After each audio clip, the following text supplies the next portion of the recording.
তাহলে সাকিবিয়ান ভাইরা বোনেরা, বাংলা সিনেমার ইতিহাসে প্রথম সিনেমার নামটা হিসেবে নামাঙ্কিত হবে রাজকুমার, যে সিনেমার প্রমোশন বুর্জ খালিফাতে হবে। অর্থাৎ 28শে মার্চ সাকিব ভাইয়ার জন্মদিনের দিন আমরা রাজকুমার ছবির ট্রেলার দেখতে চলেছি, এমনটাই আমরা জানতে পেরে গেলাম।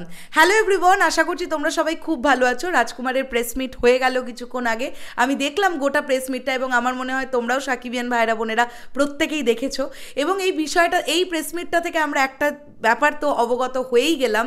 এটা মোটামুটি আরশাদ আদনান ভাইয়া যদিও বললেন 99.9%, আমরা এটা বুঝতেই পারছি যে এটা 100% শিওরের জায়গাতেই চলে গেছে। না হলে মেগাস্টার দ্য কিং খান শাকিব খান এই বিষয়টা প্রেস মিটে আমাদের সামনে সারপ্রাইজ হিসেবে নিয়ে আসতেন না, বা আরশাদ আদনান ভাইয়াকে তিনি স্টেজে ডেকে পাঠাতেন না এই পুরো বিষয়টা বলবার জন্য। এটা একটা দারুণ ব্যাপার, এটা একটা দারুণ মোমেন্ট যে 28শে মার্চ দুবাইয়ের বুর্জ খালিফাতে রাজকুমারের ট্রেলার দেখানো হবে, এবং সেই দিনটা দারুণভাবে সেলিব্রেট করা হবে। সাকিব ভাইয়ার বার্থডেটাকে সুন্দরভাবে সেলিব্রেট করা হবে। গোটা রাজকুমার টিম তারা কিন্তু বুর্জ খালিফাতে সেই ট্রেলার দেখানোর মাধ্যমে তারা সাকিব ভাইয়ার জন্মদিনটাকে সেলিব্রেট করতে চায়, এবং আমার মনে হয় যে এটা সাকিবিয়ানদের কাছেও বিরাট বড় একটা ব্যাপার।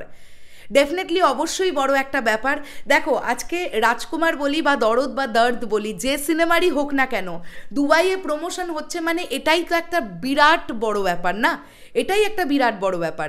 সত্যি সাকিব ভাইয়া একটা কথা বলছিলেন যে প্রিয়তমার আগে পর্যন্ত বাংলাদেশ ইন্ডাস্ট্রি কেমন একটা যেন ঝিমিয়ে গিয়েছিল।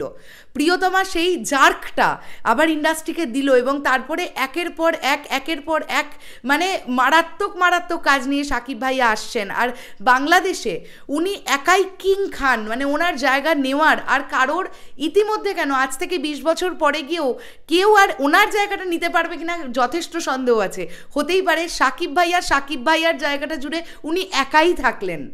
এবং ইতিমধ্যে সাকিব ভাইয়া যেরকমভাবে প্ল্যান করেছেন, এবং প্রযোজক, ডিরেক্টরস সকলে, এবং ইনক্লুডেড তিনি যেভাবে প্ল্যান করে ইন্ডাস্ট্রিটাকে এগোবার প্ল্যান করছেন, যেরকম গুণগত মানসম্পন্ন সিনেমাতে তিনি কাজ করতে চলেছেন, বড় বড় টেকনিশিয়ানস, বড় বড় ক্রিউ মেম্বার্স, মানে সকলে নাম করা টিমের সঙ্গে কাজ করলে যেমন হয়, একটা দারুণ বিষয় কিছু হতে চলেছে। আর সর্বোপরি মেগাস্টার সাকিব খান, তার নাম শুনে হলে সিনেমা দেখতে যায় লোকজন, এবং রাজকুমার নিয়ে যে সাকিব ভাইয়া নিজেও প্রচণ্ড আশাবাদী, সেটা আমরা ওনার বলা কথাগুলো থেকেই বুঝতে পারলাম।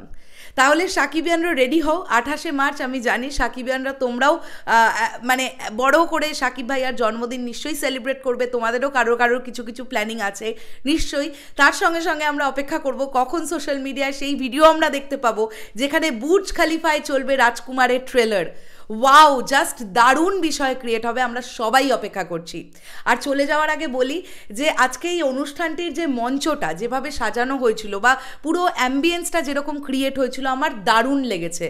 মানে টু মাচ প্রফেশনালিজম মেনটেন হয়েছে, আমার দারুণ লেগেছে।